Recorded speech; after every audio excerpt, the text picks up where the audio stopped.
Today I'm going to let you know how you can up your portrait game. Whether you're a complete beginner to photography or if you kind of know your way around the block, this video is for you.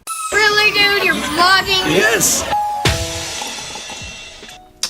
Hello, my name is Miles at Miles of Color everywhere online. I'm a self-taught portrait photographer. I've been shooting for about 2 years now, and I was recently asked by one of my supporters how to take better portraits. While I'm still pretty new to the portrait photography game, I'd love to share the rules that I choose to follow and to break when making portraits. Let's hop right in. 1. Composition. With composition, I like to keep things simple. I follow mainly just 2 rules, and the first one is very popular. You've probably heard of it if you've researched photography at all. It's called the rule of thirds. The rule of thirds is when you are composing your subject on either the right or left grids on your 3x3 grid, either in your LCD or your viewfinder. You can even set it up on your iPhone or your Android phone most of the time.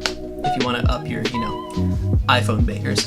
There's a link somewhere on the screen where I made a video about editing your iPhone photos. Check it out. I cropped this photo taken by my friend Spencer. At a vertical rule by thirds crop, I have the subject over on one side of the photo, and then I have the bridge on the other side of the photo. I'll be linking all the example photos in the description down below. The second rule that I use the most, and I overuse this rule, it is centering your subject. While this can be extremely basic and extremely boring to look at, it can also be extremely powerful when trying to convey a concept or an emotion. 2, create with intention. It's so easy to get super excited when you're shooting, and especially with digital cameras and huge memory cards. I used to walk away from a photo shoot with 400 to 1,000 photos on my camera. Even if it was like a 30-minute shoot, I would overshoot. This one helped me a lot though, and it just is asking why. Why this pose? Why this location? Why this angle? Try keeping in mind when you're shooting either an edit or a concept or a vibe that you're going for, and then communicate that with your model. This photo that Ali Rubo and I created together, it was premeditated and it was planned out. I told her my idea for the edit, and I told her to throw her coat on from behind her, and that I was gonna edit more fabric into the photo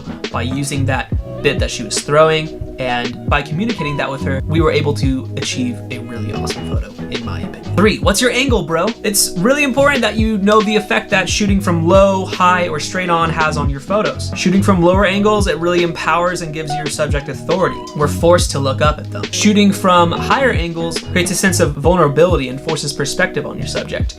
And shooting from straight on creates a sense of equality between the subject and the viewer, aka everyone else that's not you looking at your photo. 4, foreground blur.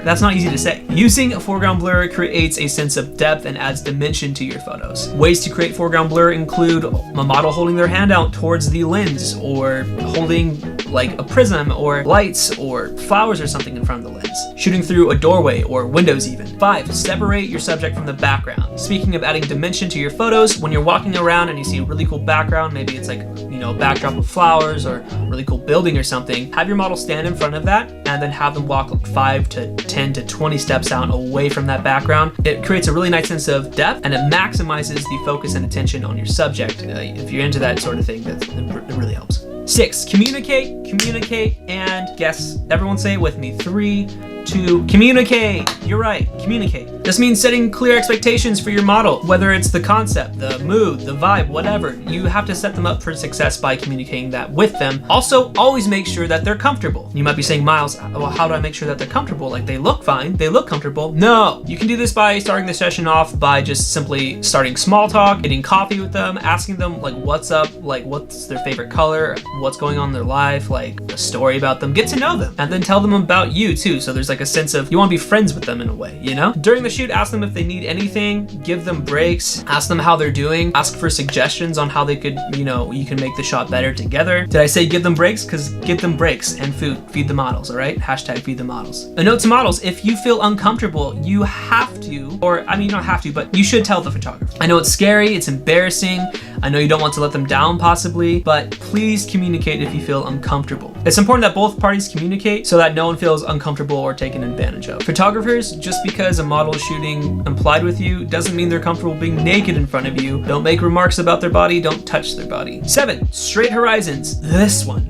Okay, I understand that the world is crooked. I get it, it's a crooked place, but that's a metaphor. It's not literally crooked. So don't have crooked horizons in your photo, all right? They are not artistic, they are unprofessional. You can straighten your horizon using about any photo editing app, including the Instagram app on your phone. All right, so there's no excuses here. Don't be lazy. Our brains love straight horizons. Appeal to the masses in that way. 8, micro adjustments can make or break a photo. Your model doesn't know exactly what they look like when you're shooting them. They're not looking through the viewfinder, they're posing, they're working on that. They have an idea of how they look, but they don't know exactly what you're seeing. So if they have a double chin, or if they look kind of like all uncomfortable in a photo, direct them out of that. There's nothing worse than seeing an otherwise amazing photo with an amazing setting, amazing outfit, amazing edit and everything, and then seeing the subject look uncomfortable. It totally ruins the whole photo and it sucks. So avoid that at all costs. One little tip for double chins: if you're shooting someone who's either a little bit heavier or who might just be like in a weird angle of like them having the disadvantage of having a double chin, have them angle their neck out just a little bit, or shoot from a little bit higher up. Even shoot from, a higher angle or from straight on. That's also a selfie tip. If you want to like hold your phone out and kind of angle your neck out like down a little bit, just woof, girl, define that jaw. 9, don't slaughter your model. Don't. I don't mean